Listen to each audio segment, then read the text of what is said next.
Hi, welcome to Milsurp Minutes. I'm Nick. Today we're going to be doing a detail strip and conservation of this 1918 Carcano M91 Moschetto cavalry carbine that came out of the most recent interordinance batch out of Italy. Should be a pretty straightforward process of doing this. We're going to convert all the steel parts, bring all the rust to the surface. We're going to wash the stock and apply a new coat of linseed oil to it afterwards over the course of the next several days, and then we'll wax it and oil it up when it's all said and done. The first thing we're going to do is we're going to detail strip the gun and fully disassemble it. Alright, the next thing I did a little bit off camera was I took some of the small parts that would fit into this bowl and I sprayed them down with some brake cleaner, and we'll hit it a few more times here.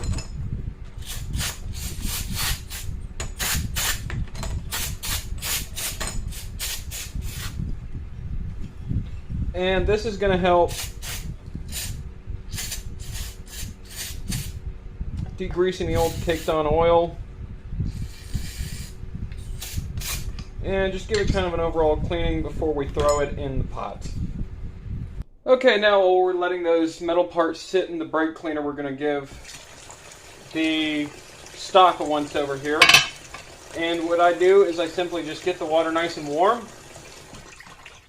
Take a toothbrush, you're okay with just letting go to waste, and put a little bit of dish soap on it and scrubbing it.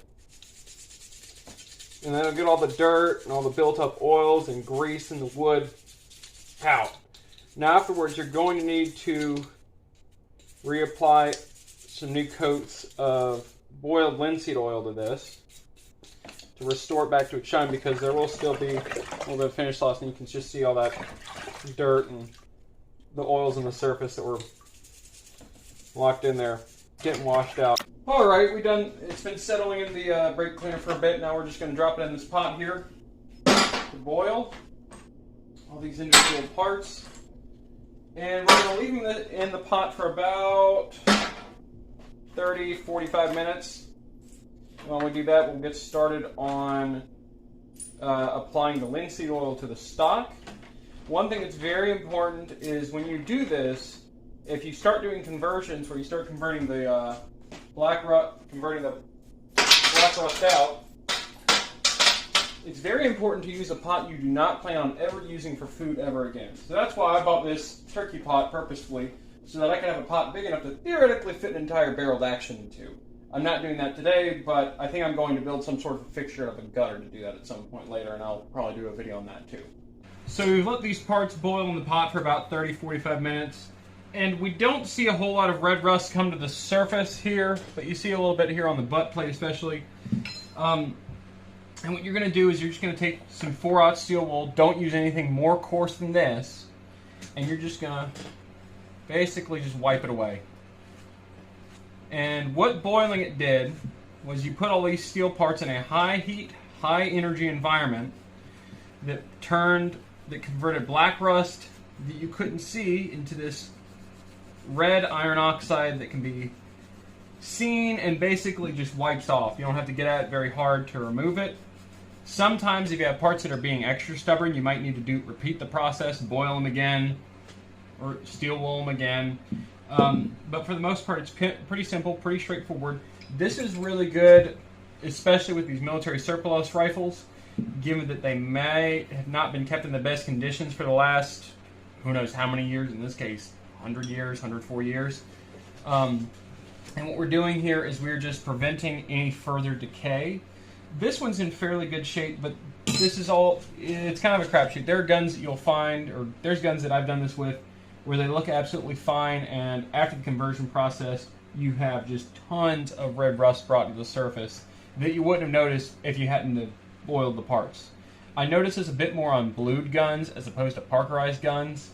It makes sense, Parkerizing a little bit of a stronger finish, but as a rule of thumb, I pretty much just do it with all the old military rifles that I have, and then some that aren't.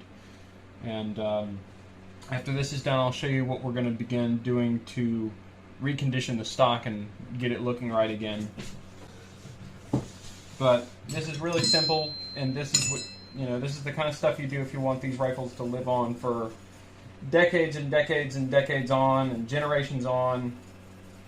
Is simple shit like this that doesn't take a whole lot of your time but makes an absolute world of difference 2 decades, 3 decades, 4 decades down the line. This will be the difference of having a couple $100 parts gun and something that's a quite collectible piece still. Going to finish up by applying a couple of new coats of boiled linseed oil here to the stock. As you can see, it got a lot lighter by washing it, and I washed a lot of oils out. And we're going to put those oils back into the stock.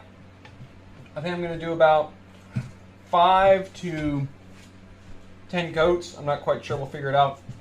One thing to know about using boiled linseed oil is, and I normally tell you on the bottle, it normally needs to just air out for about 12 to 18 hours at a time. So what I'm planning on probably doing is doing a coat late in the evening, early in the morning, late in the evening, and so on and so forth. So this will be a multi-day long process. And I'll conclude this video once we have finished this and we reassemble it, and we'll take a look at this thing when it's all said and done. But all you do is you just take your boiled linseed oil here. I put this in the blackberry can of White Claw, because blackberry White Claw is fucking awful, and it's only good for that. And you just paint it on there. Be sure you get down inside the action. I'm going to do the outside first. Now, one thing that's important with this, also to keep in mind, is that I have not seen this firsthand, but I've been told you're supposed to wipe the stock down, or wipe the stock down anyway, but when you do it, use, say, a disposable rag, possibly, or a paper towel, something you can throw away, because I am told, and when I say this out loud, it seems kind of hard to believe, but I'm told that boiled linseed oil, when left on like a rag or something, can cause it to combust or something like that. Things can spontaneously combust with boiled linseed oil soaked into them. The wood should be just fine, but it's just stuff like this with a low ignition temperature, you know, synthetic towel, you might be at risk for it. You just wipe it down right afterwards, and you let this sit for about a day or two per coat, or 18 hours per coat, 12 to 18 hours per coat. And we'll leave it, and we'll take a look at that when this thing is all done. So it's been 10 days since I began the boiled linseed oil treatment, and all of the color has returned to the rifle stock. It looks awesome now. Now I got 2 more things I'm going to do before I fully reassemble the gun. The first thing we're going to do is I'm going to apply a coat of Howard's Feed and Wax to the stock. The way you use this stuff is you apply it just via rag, let it sit for about 20-30 minutes, come back, wipe off the excess. It gives your rifle stock a nice shine. It makes it smell like oranges, makes your gun safe smell like oranges, makes you smell like oranges for a little bit. It's pretty great. And then I'm going to give all the individual parts of all the metal parts here a wipe down with rim oil to act as a CLP when we put it into storage here before long. And that'll be it on our conservation. So after linseed oil, Howard's Feed and Wax, oiling up all the parts, we're left with our finished product here. The rifle looks, in my opinion, pretty fantastic. None of this is what I would consider refinishing. We just completed the conservation here. One thing that I did also while reassembling the rifle is I'll re-lubricate all the screws. So for machine screws, I'll just apply either normally some rim oil here onto them, and to lubricate the wood screws I will use bar soap. Just makes it easier to come apart for whoever the next person who's going to take this thing apart is, whether it be in the next year or the next 50 years.